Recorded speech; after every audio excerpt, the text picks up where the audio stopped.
What up, Team Canada? This is how you drive Judy Neutron. So first things first, this is the load-in configuration. You need all 5 pool noodles. You're going to need your weapon lock right there, and you're going to need your links, which is just XT90 anti-spark.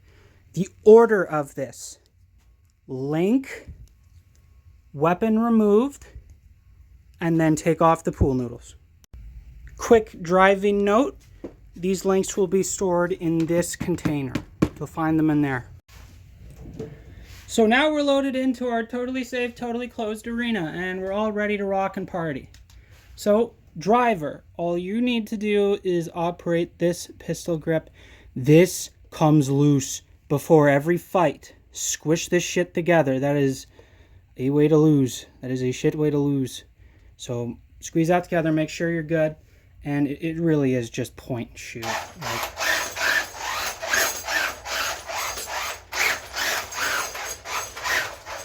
It's great. Okay, now for the weapon operator, here's the deal. You're going to get this controller here, and it's just up to the sky, lift, and back down. Now, this is the most important job and the most important part of any video for this robot. This arm kills itself. This arm wants to die. You need to go easy on the arm. You need to. This thing is Scooby-sidal. It can usually lifts well on itself, but when it comes crashing back down to the ground, or if it gets into a lock scenario, which is very easy, it'll kill itself. Don't flip the wedges. Sorry, don't flip when the wedges are underneath the arena. If the arm locks up, don't even try to fix it. And only flip when deep into the wedge. Just kind of makes it easier on the arm. So don't go flipping things if the tip is like right there, right? Like if it's just barely on it, don't go for it. Now, if the robot's all the way back here, you should be good.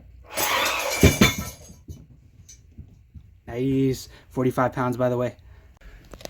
I have a gearbox showing up the competition that'll be dropped at Team Canada's pit, and I have a spare motor. You have a spare arm gearbox, but it takes a lot to swap out. I have an entire video showing you how to do that, but just Garrett, Tyler, you guys know what goes into these things. Careful. Careful. It's a big fix. Doable though. Try to get it done if it does blow up. I think this is the last thing for the weapon operator. At the end of the match, you have to make sure that the arm is 90 degrees to the ground so that you can get the weapon lock in. Perfect. I lied. More information for the weapon operator. So, the limits is what kills this. When you get near the limits, it's what kills this. So if you were in this scenario right now, and instead of hitting the correct way on the radio, you hit the incorrect way and you went down, you would torque the hell out of this chassis. Same thing when it's up near here. My suggestion to you is, unless you're self-righting, I don't want to see you really go any more than 45 degrees to the limit. You know what I mean? That's about 45, right? Yeah, that's good. So 45 degrees there. And just be careful when you put it down in the front.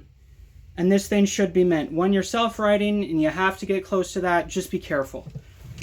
This thing does something nasty when it locks up. You cannot fix it by hand. What you're going to need to do, you're going to need to take off this lock collar, and you're going to need to hammer this shaft out. It literally locks itself up. It needs to get hammered out of the wall, and once it does that, it releases all the pressure. Do not hit this with a hammer head directly. You need a piece of UHMW in between as a cushion. It will bell out. I've had to deal with that before. Thank you so much, drivers. Start your engines.